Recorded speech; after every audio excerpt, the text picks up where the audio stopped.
Hello friends, आज का जो टॉपिक है वो है क्लास 10th की साइंस का चैप्टर नंबर सेकंड। और चैप्टर सेकंड का नाम है ह्यूमन सिस्टम। और ह्यूमन सिस्टम में हमने एक तो सिस्टम को कंप्लीट किया था जो था डाइजेस्टिव सिस्टम। और आज हमारा सेकंड जो टॉपिक चल रहा है वो है रेस्पिरेटरी सिस्टम। तो आज भी हम रेस्पिरेटरी सिस्टम के बारे में पढ़ने वाले हैं। तो इससे पहले रेस्पिरेटरी सिस्टम का हमने एक वीडियो देखा है, ये रेस्पिरेटरी सिस्टम का दूसरा वीडियो है। यदि आपने रेस्पिरेटरी सिस्टम का पहला वीडियो नहीं देखा है तो वो देख सकते हैं, डिस्क्रिप्शन बॉक्स में लिंक दे दी गई है।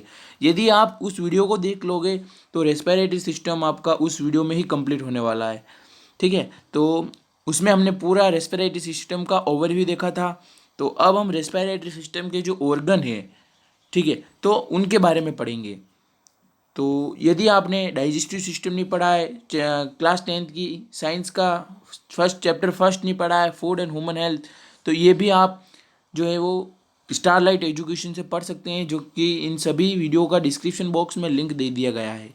तो अब हमारे चैनल का नाम चेंज कर दिया गया है, राज एजुकेशन से स्टारलाइट एजुकेशन कर दिया गया है किसी टेक्निकल इशू के कारण। तो टेलीग्राम चैनल का नाम भी स्टारलाइट एजुकेशन है, तो वहाँ से आप साइंस और सोशल साइंस के जो नोट्स हैं वो डाउनलोड कर सकते हैं। ठीक है, तो टेलीग्राम चैनल का नाम भी स्टारलाइट एजुकेशन है और यूट्यूब चैनल का नाम भी स्टारलाइट एजुकेशन है, LITE लाइट। तो चलिए शुरू करते हैं।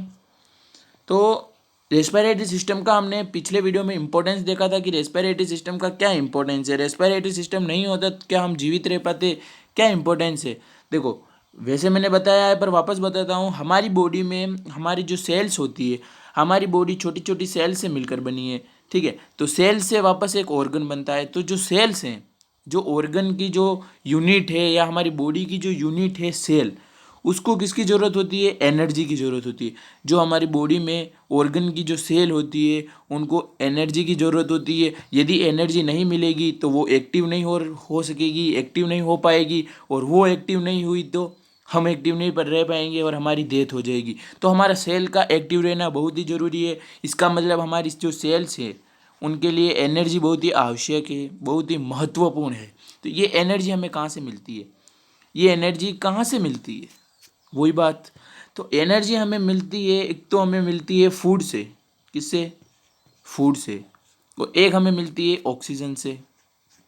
ये एनर्जी किस प्रकार से, फूड से हमें मिलता है ग्लूकोज। क्या मिलता है, फूड से हमें ग्लूकोज मिलता है, जिसकी एनर्जी के लिए ग्लूकोज की ज़रूरत होती है। और ऑक्सीजन तो हमें इन्वायरमेंट से मिलता है। तो ये दोनों कंपोनेंट है एनर्जी के लिए। तो ग्लूकोज किसके माध्यम से हमें, कौन से सिस्टम के माध्यम से हमें प्राप्त होता है हमारी बॉडी को या सेल को, तो वो होता है डाइजेस्टिव सिस्टम से। और ऑक्सीजन किससे प्राप्त होता है, तो ये होता है रेस्पिरेटरी सिस्टम से। यानी कि जो रेस्पिरेटरी सिस्टम के जो ऑर्गन हैं उनसे हमें ऑक्सीजन प्राप्त होता है। तो अब ये दोनों रिएक्ट करेंगे, यानी कि रिएक्शन होगी इन दोनों के बीच में। किन किन के बीच में, ग्लूकोज और ऑक्सीजन के बीच में। और फिर ग्लूकोज और ऑक्सीजन दोनों रिएक्शन करेंगे तो ये क्या फॉर्म करेंगे, एनर्जी फॉर्म करेंगे, एनर्जी क्रिएट करेंगे हमारी बॉडी की में जो सेल्स होती है उनके लिए। और एनर्जी के साथ साथ में कार्बन डाइऑक्साइड भी क्रिएट करेंगे, जो कि पूरी तरह से हमारी बॉडी में वेस्ट होती है। हमारी बॉडी को इस कार्बन डाइऑक्साइड की कोई ज़रूरत नहीं होती है। इसको शॉर्ट में कहा जाता है CO2। तो इस CO2 की कोई ज़रूरत नहीं होती है, बट एनर्जी की जो है वो ज़रूरत होती है। तो इस एनर्जी को तो हमारी सेल यूटिलाइज कर लेती है और सेल एक्टिव रहती है। अब इस कार्बन डाइऑक्साइड को वापस रेस्पिरेटरी सिस्टम के द्वारा ही बाहर निकाल लिया जाता है हमारी बॉडी में, और इन्वायरमेंट में छोड़ दिया जाता है कार्बन डाइऑक्साइड को। तो यही प्रोसेस हम देखने वाले हैं कि ऑक्सीजन हमारी बॉडी में कैसे लिया जाता है, कार्बन डाइऑक्साइड कैसे बाहर निकाल दिया जाता है, और इन गैसेस का एक्सचेंज कैसे होता है हमारी बॉडी में। वही हम अब ऑर्गन के माध्यम से पढ़ने वाले हैं। तो चलिए रेस्पिरेटरी सिस्टम का शुरू करते हैं टॉपिक। तो ये देख पा रहे होंगे आप, रेस्पिरेटरी सिस्टम का डायग्राम है, मोस्ट इम्पोर्टेंट। यदि आपको इस प्रकार का 3D ना बने, ऐसा कलर की कोई ज़रूरत नहीं है। जो आपकी 10th की बुक में दिया हुआ है सिंपल, वो लर्न कर लीजिए, उसकी प्रैक्टिस कर लीजिए। मोस्ट इंपॉर्टेंट है सारे सिस्टम, हर वीडियो में कहता आ रहा हूँ मैं आपको। तो एक बार हम देखते हैं ओवरव्यू इसका। तो इस वाले पोर्शन को कहा जाता है जो नोज है, जो कि फर्स्ट पोर्शन है। एक मिनट, रेस्पिरेटरी सिस्टम तीन तीन पार्ट में डिवाइड है। ठीक है। रेस्पिरेटरी सिस्टम 3 पार्ट में डिवाइड है, वो कौन कौन से? तो वो है upper respiratory system, lower respiratory system और रेस्पिरेटरी मसल्स, फर्स्ट, सेकंड और थर्ड। हम रेस्पिरेटरी सिस्टम को 3 पार्ट में कंप्लीट करने वाले हैं। फर्स्ट अपर रेस्पिरेटरी सिस्टम के ऑर्गन देखेंगे, फिर लोअर रेस्पिरेटरी सिस्टम के ऑर्गन देखेंगे, फिर रेस्पिरेटरी मसल देखेंगे। तो अपर रेस्पिरेटरी में हम क्या क्या पढ़ने वाले हैं? हम पढ़ने वाले हैं नोज, माउथ, फेरिंग्स और लैरिंग्स। ये वाले जो ऑर्गन है 4, वो हम अपर रेस्पिरेटरी सिस्टम में पढ़ेंगे और बाकी के जो है वो लोअर रेस्पिरेटरी सिस्टम में पढ़ेंगे। और एक हम पढ़ने वाले हैं रेस्पिरेटरी मसल, जिसमें हम डायफ्राम के बारे में देखेंगे। तो जो लोअर रेस्पिरेटरी सिस्टम है उसमें हम लंग्स के बारे में, ब्रोंकाई के बारे में, ब्रोंक्यूल्स के बारे में, इनके बारे में देखेंगे। यदि आपको ये नाम नहीं भी पता है तो कोई बात, घबराने की कोई बात नहीं है, आगे हम पढ़ने वाले हैं। यदि आपने फर्स्ट टाइम सुने हो तो कोई बात नहीं, जो लोअर रेस्पिरेटरी सिस्टम का जो वीडियो आएगा नेक्स्ट, उसमें आपका ये कॉन्सेप्ट क्लियर हो जाएगा। तो अब हम पढ़ेंगे अपर रेस्पिरेटरी सिस्टम के बारे में। तो सबसे पहले हम जो वायु यानी एयर जो है वो हम इनहेल करते हैं नोज़ के द्वारा। ये हम कहाँ से करते हैं? तो ये हम इन्वायरमेंट से करते हैं, जिसमें कि ऑक्सीजन होता है, ठीक है, इस एयर में। तो ये एयर हम नोज़ के द्वारा यानी कि नसल कैविटी के द्वारा हम धीरे धीरे जो है वो इनहेल करते हैं। और ये एयर जो है वो फेरिंग्स के थ्रू लैरिंग्स में जाती है और लैरिंग्स से विंड पाइप में जाती है और विंड पाइप से फिर लंग्स में जाती है। और लंग्स में इस गैस O2 का जो है वो एक्सचेंज होता है ब्लड के माध्यम से, ठीक है।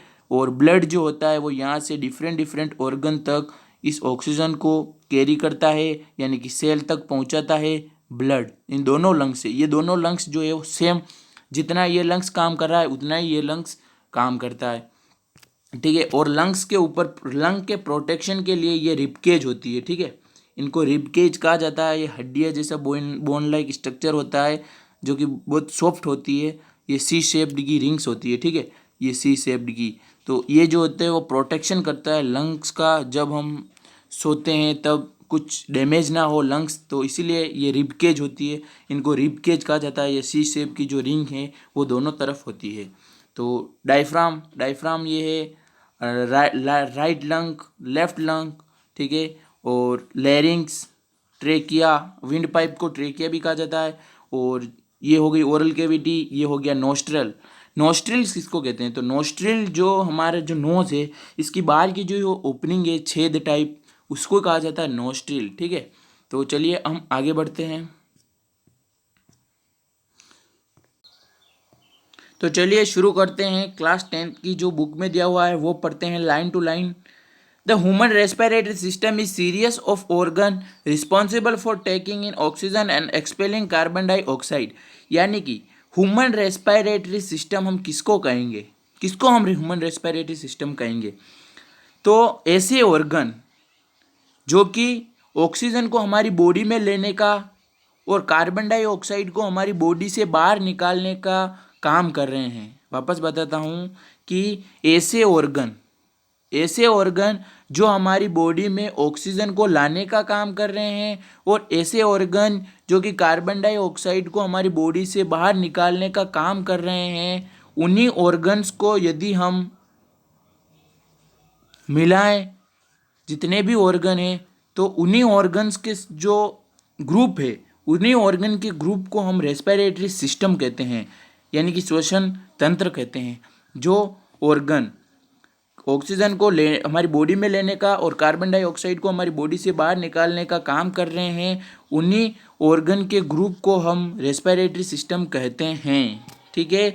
चलिए सेकंड लाइन शुरू करते हैं। The respiratory system is responsible for taking breathing and exchange of gases. यानी कि जो रेस्पिरेटरी सिस्टम है वो किस चीज़ का जिम्मेदार है? यानी कि हम कह सकते हैं रेस्पिरेटरी सिस्टम किससे मिलके बना है? डिफरेंट डिफरेंट ऑर्गन से मिलके बना है, जैसे कि nose, mouth, larynx, pharynx, windpipe, lungs, bronchi, bronchioles, ये सारे ऑर्गन हो गए। तो इन्हीं ऑर्गन के ग्रुप को रेस्पिरेटरी सिस्टम कहा जाता है। तो अब ये रेस्पिरेटरी सिस्टम जो है वो किस चीज़ का जिम्मेदार है?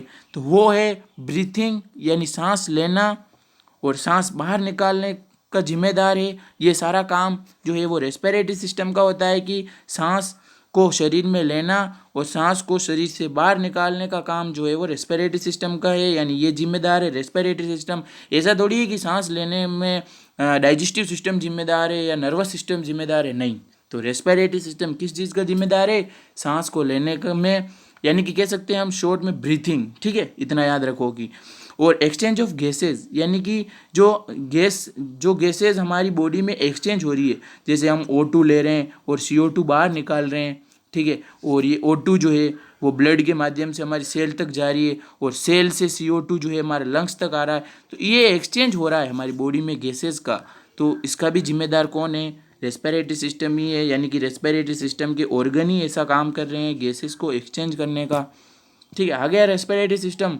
तो ये तो कुछ नहीं है, इतना इम्पोर्टेंट नहीं है, बस आपको समझाया मैंने कि रेस्पिरेटरी सिस्टम क्या है। तो इम्पोर्टेंट अब चालू होता है topic. The oxidation of food to release energy in cell is called respiration, यानी कि जो फूड का ऑक्सीडेशन होता है, ऑक्सीडेशन होते समय जो एनर्जी रिलीज होती है सेल में, जब फूड का ऑक्सीडेशन होता है और ऑक्सीडेशन होते समय जो एनर्जी रिलीज होती है सेल में, किस में एनर्जी रिलीज होती है? सेल में। उसी प्रोसेस को कहा जाता है रेस्पिरेशन, ठीक है। ऑक्सीडेशन ऑफ फूड का किस प्रकार से, फूड का ऑक्सीडेशन कैसे होता है?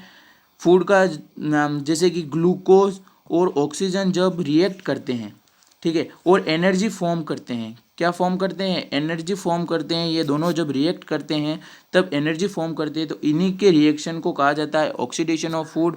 तो जब फूड का ऑक्सीडेशन होता है तब एनर्जी रिलीज होती है सेल से, इसी प्रोसेस को कहा जाता है रेस्पिरेशन, ठीक है।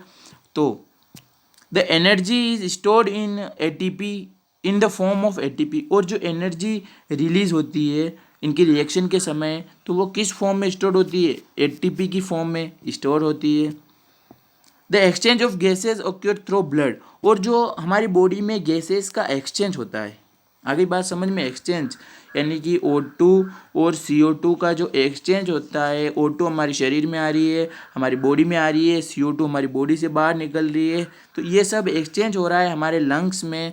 तो ये किसके थ्रू होता है? हमारी बॉडी में CO2 और O2 का ऑक्सीजन हो रहा है, एक्सचेंज हो रहा है, तो वो ब्लड के थ्रू होता है। ये मैंने फर्स्ट वीडियो में बताया था, जो कि रेस्पिरेटरी सिस्टम का पार्ट फर्स्ट था, यानी कि ब्लड के थ्रू जो ब्लड वेसल्स होती है उनमें ब्लड फ्लो करता है, तो उस ब्लड के द्वारा ही O2 और CO2 जो है वो हमारी बॉडी में घूमती रहती है। O2 तो हमारी सेल्स तक जाती है हमारी बॉडी में ब्लड के थ्रू, और CO2 जो है वो सेल से लंग तक आती है ब्लड से। तो यही नेक्स्ट लाइन में दिया हुआ है कि ऑक्सीजन जो है वो कहाँ से कहाँ तक घूमता है हमारी बॉडी में। ऑक्सीजन जो है वो ऑक्सीजन हम लेते हैं माउथ से, नोज से, इन्वायरमेंट से, फिर वो किस में जाता है? फिर वो विंड पाइप के थ्रू, फेरिंग्स के थ्रू किस में जाता है? लंग्स में। अब ये ऑक्सीजन लंग्स में चला गया, तो अब इस लंग्स से ये ऑक्सीजन जो है हमारी जो सेल्स हैं हमारी बॉडी की कोशिकाएं, उन तक कैसे पहुंचेगा? तो ये पहुंचेगा ब्लड के थ्रू। तो हम कह सकते हैं ऑक्सीजन जो है वो ब्लड के थ्रू कहाँ से कहाँ तक पहुंच रहा है? सेल से लगाकर लंग्स से लगाकर सेल तक ऑक्सीजन ब्लड के थ्रू पहुंच रहा है, ठीक है। नोज से लंग्स तक आ रहा है, तो यहाँ पर कोई ब्लड के थ्रू नहीं आ रहा है। लंग से सेल तक जो ऑक्सीजन जा रहा है ये वो ब्लड के थ्रू जा रहा है। और अब CO2 जो है वो सेल से, जो सेल्स हैं उनसे लंग्स तक आ रहा है। CO2 यानी कि कार्बन डाइऑक्साइड जो है वो किससे आ रही है? ब्लड के थ्रू। कहाँ से? सेल्स से लंग्स तक। ऐसा थोड़ी है कि अब लंग्स से नोज तक ब्लड के थ्रू जा रही, नहीं, तो वो तो रेस्पिरेटरी सिस्टम के ऑर्गन है, उनसे बाहर निकल जाती है। तो ये चीज़ आपको याद होनी चाहिए।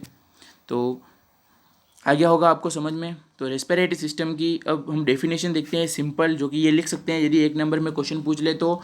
The exchange of gases O2 and CO2 in between the environment the blood and the cells, यानी कि जो गैसेज का एक्सचेंज हो रहा है, जो CO2 और O2 और CO2 का जो एक्सचेंज हो रहा है हमारी बॉडी में, या हम कह सकते हैं कि इन्वायरमेंट के बीच में, ब्लड के बीच में और सेल के बीच में, इन तीनों के बीच में जो एक्सचेंज हो रहा है गैस का, जो दो गैसेज हैं O2 और CO2, इनका जो एक्सचेंज हो रहा है हमारी बॉडी में, या हम कह सकते हैं कि इन्वायरमेंट के बीच में एक्सचेंज हो रहा है, ब्लड के बीच में एक्सचेंज हो रहा है और सेल के बीच में जो एक्सचेंज हो रहा है उसी को कहा जाता है रेस्पिरेशन। मोस्ट इंपॉर्टेंट डेफिनेशन है, 1 नंबर में पूछी जा सकती है, तो आप ये लर्न कर लीजिए।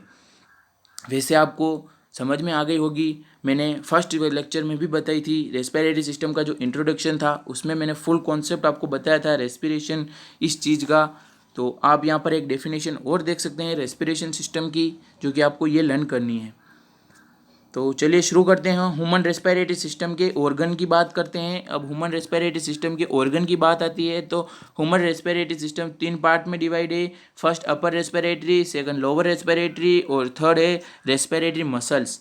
तो आज हम पढ़ने वाले हैं अपर रेस्पिरेटरी सिस्टम के बारे में, फिर हम लोअर रेस्पिरेटरी सिस्टम के बारे में पढ़ेंगे और फिर हम रेस्पिरेटरी मसल्स के बारे में पढ़ेंगे। तो चलिए हम अपर रेस्पिरेटरी सिस्टम के बारे में पढ़ना स्टार्ट करते हैं। तो अपर रेस्पिरेटरी सिस्टम में फर्स्ट ऑर्गन आता है नोज, सेकंड ऑर्गन आता है माउथ, थर्ड ऑर्गन आता है फेरिंग्स और फोर्थ ऑर्गन आता है लैरिंग्स। ठीक है, तो हम आपको पता है कि हम सांस किससे लेते हैं। जो रेस्पिरेटरी सिस्टम का जो मेन ऑर्गन, फर्स्ट ऑर्गन वो है नोज, यानी कि हम नोज के थ्रू जो है वो एयर इनहेल करते हैं, ऑक्सीजन इसके थ्रू ही लेते हैं इन्वायरमेंट से। यदि हम बीमार हो जाएं या किसी कारणवश हमारा जो नोज़ है वो वर्क करना बंद कर दे, तो फिर दूसरा चांस है कि हम माउथ से सांस ले सकते हैं, ऑक्सीजन जो है वो माउथ से हम ले सकते हैं। ठीक है, कब? जब हमारा नोज़ वर्क ना करे तब हम माउथ से ले सकते हैं, यानी कि कह सकते हैं कि ये रेस्पिरेटरी सिस्टम का सेकेंडरी ऑर्गन है। सांस को ब्रीथिंग यानी कि सांस को हमारी बॉडी में लेने का सेकंड ऑर्गन है जब हमारा नोज़ वर्क ना करे। बट नोज से प्योरीफाई एयर हमारी बॉडी में जाती है और माउथ से इम्प्योर एयर जो है हमारी बॉडी में जाती है। इस नोज़ के थ्रू जो एयर जाती है उसमें कोई डस्ट पार्टिकल नहीं होता है और माउथ के थ्रू जो एयर जाती है उसमें डस्ट पार्टिकल होते हैं। वो कैसे, वो भी आगे बताऊँगा। फिर नोज़ से जो एयर है या माउथ से जो एयर है किसी से भी हम जो लेते हैं वो फेरिंग्स में जाती है और फेरिंग्स के बाद में जो है वो लैरिंग्स में जाती है। ठीक है, लैरिंग्स को वॉइस बॉक्स भी कहा जाता है। लैरिंग्स का काम होता है वॉइस प्रोड्यूस करना, जो हम बोल रहे हैं वो लैरिंग्स के द्वारा ही बोल रहे हैं। ठीक है, तो चलिए शुरू करते हैं फर्स्ट नोज़ के बारे में। तो यहाँ पर होता है नोज़, ये आप देख पा रहे होंगे नोज़ का शेप, नोज़ का स्ट्रक्चर। ठीक है, तो चलिए शुरू करते हैं। This is the first respiratory organ. पता है नोज़ जो है वो फर्स्ट रेस्पिरेटरी ऑर्गन है हमारी रेस्पिरेटरी सिस्टम का। Hairs found in nasal cavity which purify air. मैंने बोला था ना कि जो नोज़ से हम जो एयर इनहेल करते हैं वो प्योरीफाई एयर होती है। ये बात मैंने बताई ना कि प्योरीफाई एयर होती है। वो कैसे? वो इस प्रकार से कि हेयर्स होते हैं कहाँ पर, जो हमारा ये नोज़ है, एक सेकंड, जो हमारा ये नोज़ है तो इसमें क्या होते हैं, छोटे छोटे हेयर्स होते हैं इस वाले पोर्शन में। ये जो 2 छेद दिखते हैं आपको उसमें छोटे छोटे हेयर्स होते हैं, जो कि जो एयर हम बाहर से लेते हैं, ये इसमें जो एयर में जो डस्ट पार्टिकल होते हैं वो इन हेयर्स के थ्रू जो है वो क्लीन हो जाती है एयर, और डस्ट पार्टिकल हमारी लंग्स में ना जाते हैं, नहीं जा पाते हैं इन हेयर्स के कारण। तो हम कह सकते हैं कि नोज से जो है वो प्यूरिफाई एयर अंदर जाती है हमारी बॉडी में अलोंग विथ हेयर।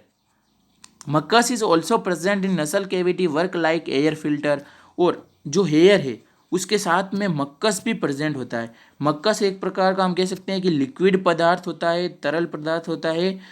ठीक है, तो ये भी जो होता है वो प्रेजेंट होता है नसल कैविटी में, जो कि कैसा काम करता है, एयर को फिल्टर करने का काम करता है। वो मैं बताता हूँ। ये देख पा रहे होंगे, ये होता है मक्कस। इस प्रकार का थोड़ा थोड़ा लिक्विड होता है, मतलब कि जो हेयर होते हैं उनके साथ में, मैंने क्या कहा था कि नोज़ में हेयर होते हैं, तो जो नोज़ में जो हेयर है उनके साथ में मक्कस भी प्रेजेंट होता है, जो कि लिक्विड फॉर्म में होता है थोड़ा बहुत, जो कि वो भी एयर को प्यूरिफाई करने का काम करता है। आ गई बात समझ में? चलो, after purification the inhaled air enter in the lungs. यानी कि इस प्यूरिफाई नोज में क्या है कि मेन प्यूरिफाई का काम हो रहा है और सांस हम बॉडी में ले पा रहे हैं, यही मेन फंक्शन है नोज का। तो प्यूरिफिकेशन के बाद ही हम एयर जो है एंटर होती है लंग्स में। ठीक है, किसके द्वारा एयर जो है वो नोज में प्यूरिफाई होती है, किसके द्वारा? कौन सा सिस्टम है जो कि एयर को प्यूरिफाई कर रहा है? कोई मशीन लगी हुई है, कोई जनरेटर लगा हुआ है? नहीं, हेयर और मक्कस। हेयर आप समझ गए होंगे और मक्कस एक लिक्विड पदार्थ होता है, ठीक है, लिक्विड सब्सटेंस होता है। तो चलिए अब सेकंड ऑर्गन की ओर बढ़ते हैं जो कि है माउथ, मुंह। तो mouth play secondary role in breathing, यानी कि ब्रीथिंग में माउथ जो है वो सेकेंडरी रोल प्ले करता है। कब? जब हमारा नोज़ जो है वो वर्क ना करे किसी प्रॉब्लम के कारण, यदि हम कहीं बीमार हो जाएं, कुछ भी हो जाए, तब हमारा नोज़ वर्क ना करे तो हम माउथ से जो है वो ब्रीथिंग कर सकते हैं। In case of any obstruction in nose we can easily breath through mouth. मैंने कहा ना कि जब नोज़ में किसी भी प्रकार का ऑब्स्ट्रक्शन हो जाए, ठीक है, किसी भी प्रकार की कोई भी प्रॉब्लम हो जाए, तब हम इजीली सांस जो है वो माउथ से ले सकते हैं। कोई प्रॉब्लम नहीं है, पर लेनी नहीं चाहिए क्योंकि डस्ट पार्टिकल हमारे लंग्स में जाते हैं। नोज से ऐसा नहीं होता है।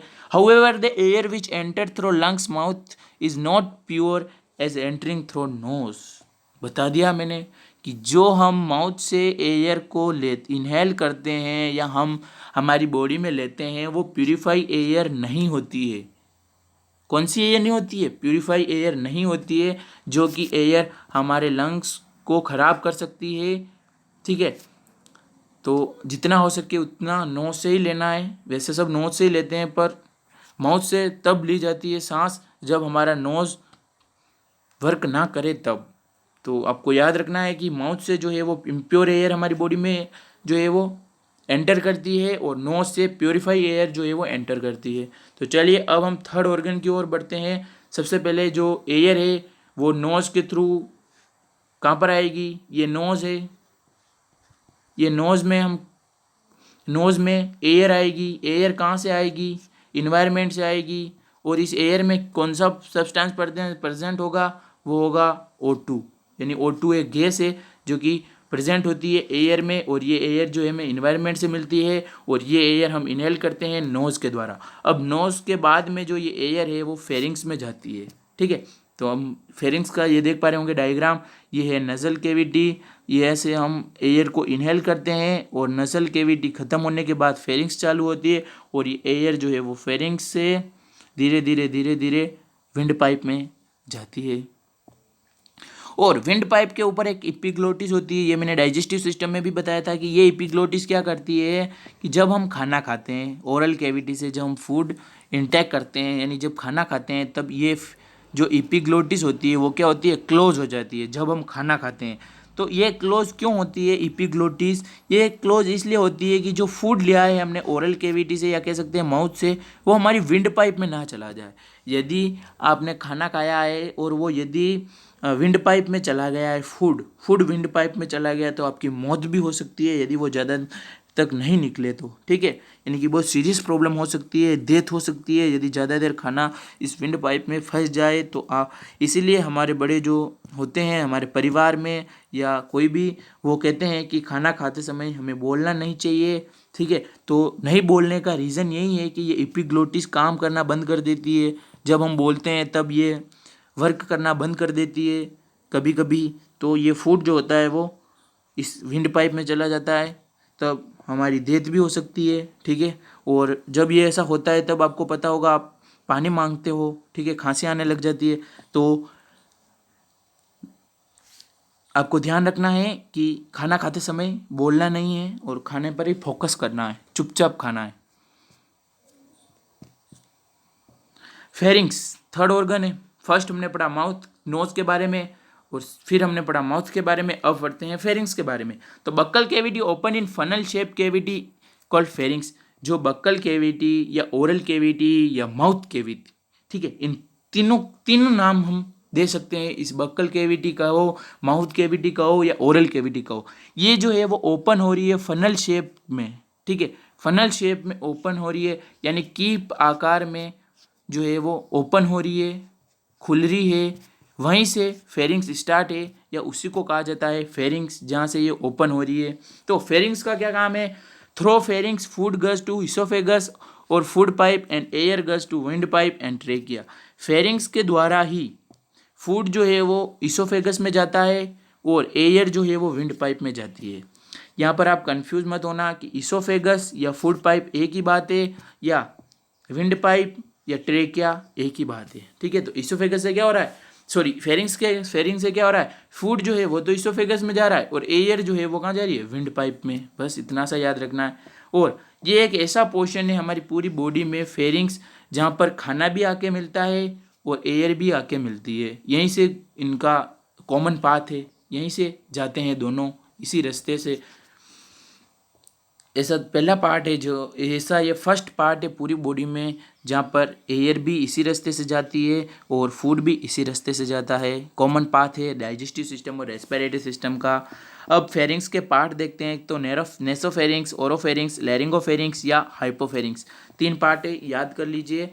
फर्स्ट कौन सा है, नेजोफेरिंग्स। नेजोफेरिंग्स किससे रिलेटेड है, नेज़ल कैविटी के जो खत्म हो, नेज़ल कैविटी जहाँ से ख़त्म होती है उसके बाद में जो पार्ट आता है वो आता है नेसोफेरिंग्स। ओरल कैविटी जहाँ ख़त्म होती है उसके बाद में जो पार्ट आता है वो होता है ओरोफेरिंग्स। और लेरिंगोफेरिंग्स कहाँ पर है, जो लेरिंग्स है उसके वाला, लेरिंग्स जहाँ से शुरू होती है तो लेरिंग्स से ऊपर वाला जो पोर्शन है उसी को कहा जाता है लेरिंगोफेरिंग्स। तो ये देख पा रहे होंगे, ये है नेज़ल कैविटी, ये नेज़ल कैविटी ख़त्म हो रही है तो ये वाला पोर्शन क्या है, नेजोफेरिंग्स। और ये ओरल कैविटी के यहाँ पर कौन सा पार्ट है, ओरोफेरिंग्स। और लेरिंग्स के ऊपर वाला जो पोर्शन है ये कौन सा पोर्शन है, लेरिंगोफेरिंग्स, ठीक है। तो अब हम शुरू करते हैं। नेजोफेरिंग्स क्या, nasopharynx is the first portion of pharynx. Pharynx का जो फर्स्ट पोर्शन है वो कौन सा है, नेजोफेरिंग्स। कैसे, तो ये फर्स्ट पोर्शन है फेरिंग्स का जो कि नेजल कैविटी के बाद में शुरू हो रहा है। Air goes to nasopharynx after passing nasal cavity and then it reach to oropharynx. और जो नेजोफेरिंग्स एयर जो है वो नेजोफेरिंग्स से ही जाती है, ठीक है। एयर जो है वो नसल कैविटी के बाद में नेजोफेरिंग्स में जाती है और नेरोफेरिंग्स से फिर ओरोफेरिंग्स में जाती है। डायग्राम में बताता हूँ कि फर्स्ट में एयर जो है वो नज़ल कैविटी में जाती है और नज़ल कैविटी में से फिर नेजोफेरिंग्स में जाती है और नेरोफेरिंग्स में से फिर ओरोफेरिंग्स में जाती है। When we take air mouth from mouth, it goes directly to oropharynx. जब हम माउथ से यानी कि जो मुंह है उससे हम जो एयर लेते हैं, एयर इनहेल करते हैं, तो वो डायरेक्ट किस में जाती है, ओरोफेरिंग्स में जाती है। ऐसा थोड़ी है कि मुंह से हम सांस ले रहे हैं तो डायरेक्ट वो ऊपर चली जाएगी नेजोफेरिंग्स में, ऐसा नहीं होता है। ये जो है वो धीरे धीरे यहाँ से ये इस वाले पोर्शन में जाएगी और नीचे चली जाएगी एयर। जब हम माउथ से लेंगे ये ब्रेथ तो ये कौन से पोर्शन में जाएगी, ये जाएगी जो ओरोफेरिंग्स वाला जो पोर्शन है वहाँ से एयर जाएगी जब हम माउथ से लेंगे। और जब हम नोज से एयर इनहेल करेंगे तो वो जाएगी फर्स्ट नेजोफेरिंग्स, फिर ओरोफेरिंग्स और फिर लेरिंगोफेरिंग्स। बट जब हम माउथ से लेते हैं तब ऐसा नहीं होता है। माउथ से लेते हैं तब क्या होता है, फर्स्ट में डायरेक्ट ही ओरोफेरिंग्स में चली जाती है और फिर लेरिंगोफेरिंग्स में चली जाती है। Air after or oropharynx reaches to laryngopharynx and with the help of epiglottis it reaches into the lungs, larynx, sorry। तो अब माउथ से हमने जो है वो एयर इनहेल कर लिए, एयर ले लिए, फिर वो ओसोफेरिंग्स में जाएगी, फिर ओरोफेरिंग्स से कहाँ जाएगी, लेरिंगोफेरिंग्स में जाएगी, और फिर लेरिंगोफेरिंग्स से फिर कहाँ जाएगी, विंड पाइप में जाएगी या ट्रेकिया में जाएगी, ठीक है। आगे बात समझ में। Epiglottis prevent food from entering into wind pipe and prevent air from entering into food pipe। यानी कि epiglottis जो है वो क्या प्रिवेंट करती है, ये बात मैंने आपको बता दी है कि epiglottis जो होती है वो क्या करती है कि जो फूड होता है उसको विंड पाइप में नहीं जाने देती है, फूड को बचाती है कि वो है ना विंड पाइप में ना चला जाए। यदि विंड पाइप में चला गया तो डेथ भी हो सकती है, ज़्यादा देर ना निकले। तो एपिग्लोटिस का क्या काम होता है, यहाँ फेरिंग्स में ही ये पोर्शन होता है, तो इसका काम होता है कि फूड को प्रिवेंट करना, फूड को विंड पाइप में ना जाने देना, ठीक है। तो आ गया बात समझ में। फेरिंग्स में आपको ये दो जो इमेज है इसमें जितना भी दिया हुआ है वो लर्न करना है।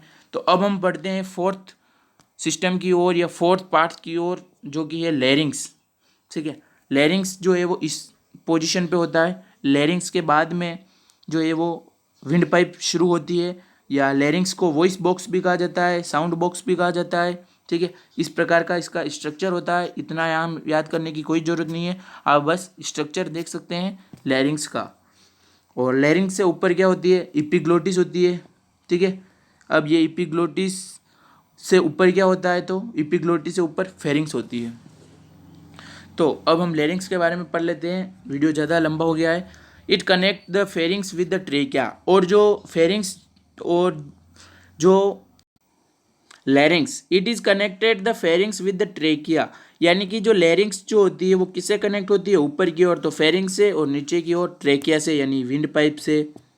It is made of 9 cartilage structure, ये जो होती है वो 9 कार्टिलेज स्ट्रक्चर से बनी हुई होती है। ये कार्टिलेज स्ट्रक्चर जो है वो इसको डैमेज होने से प्रिवेंट करते हैं। Larynx is also called as voice box, और लैरिंग्स का जो दूसरा नाम है वो है वॉइस बॉक्स, ठीक है। There are 2 vocal cords in larynx, और लैरिंग्स में 2 वोकल कॉर्ड्स भी होती है जो कि फ्लैप स्ट्रक्चर की होती है। ये जो वोकल कॉर्ड्स होती है लैरिंग्स में, ठीक है, वोकल कॉर्ड किस में होती है, लैरिंग्स में होती है, जो कि कौन सी स्ट्रक्चर में होती है, फ्लैप स्ट्रक्चर में होती है। इन वोकल कॉर्ड्स का क्या काम होता है कि साउंड प्रोड्यूस करना। जब हम एयर जब पास होती है वोकल कॉर्ड से, तब ये वोकल कॉर्ड्स क्या करती है, वाइब्रेशन करती है। क्या करती है, वाइब्रेशन करती है, और इसके वाइब्रेशन के दौरान ही जो है वो साउंड प्रोड्यूस होती है, यानी कि हम बोल पाते हैं। यदि ये वोकल कॉर्ड वाइब्रेशन नहीं करेगी तो हम नहीं बोल पाएंगे। इतना याद रखो कि वोकल कॉर्ड वाइब्रेशन करती है और साउंड प्रोड्यूस करती है। Next line, when air passes through लैरिंग्स it create vibration in vocal cords and sound is produce. वही बात आ गई कि जब एयर पास होती है लैरिंग से जब एयर पास होती है तब ये वोकल कॉर्ड क्या करती है कि वाइब्रेशन क्रिएट करती है।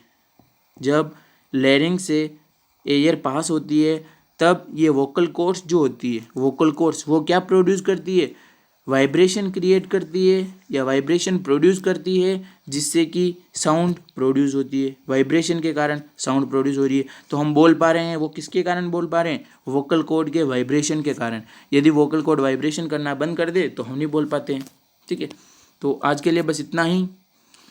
अब मिलते हैं हम अगले वीडियो में, जो कि आएगा लोअर रेस्पिरेटरी सिस्टम का। So thank you.